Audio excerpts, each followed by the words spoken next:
Navbatdagi darvozani o'tgan safar ham qo'yganmiz, ya'ni gibrid fason deydi bu darvozani. Ya'ni nimaga gibrid?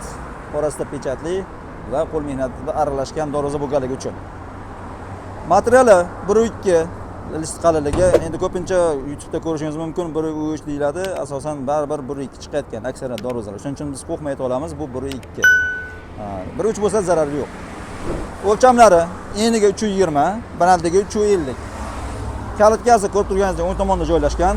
O'lchami mana ba'zi aytishadi velosiped roli sig'mayapti deb. Iloji yo'q, mana shu pechatning o'lchami 72, ya'ni ichidagi pechat standartiga moslanadi. Yonlariga, ya'ni bezak uchun qora nerjaveka, ya'ni glansli nerjavekadan foydalanilgan. Yon tomondagi profil esa 6 ga 8 profil ishlatilgan.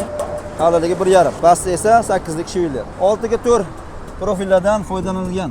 Bularda qalinligi ham shu 1.5 dan yuqori materiallardan ishlatilgan. Narxiga keladigan bo'lsak, xuddi shu darvozani 7.8 mingga vodiy bo'ylab o'rnatib berishimiz mumkin.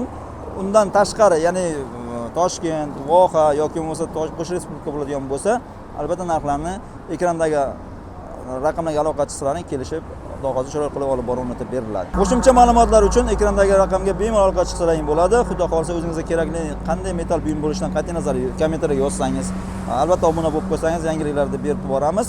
Yoki bo'lmasa darvoza kerak bo'ladigan bo'lsa, o'lchamlarni yozib olinglar. O'sha razmer bo'yicha iloji boricha sizga topib, narxlarni ham qulay qilib, sizga yon bosgan holatda mahsulotlarni topib YouTube'ga joylab borishga harakat qilamiz. Sog' bo'lasizlar, omon bo'lasizlar.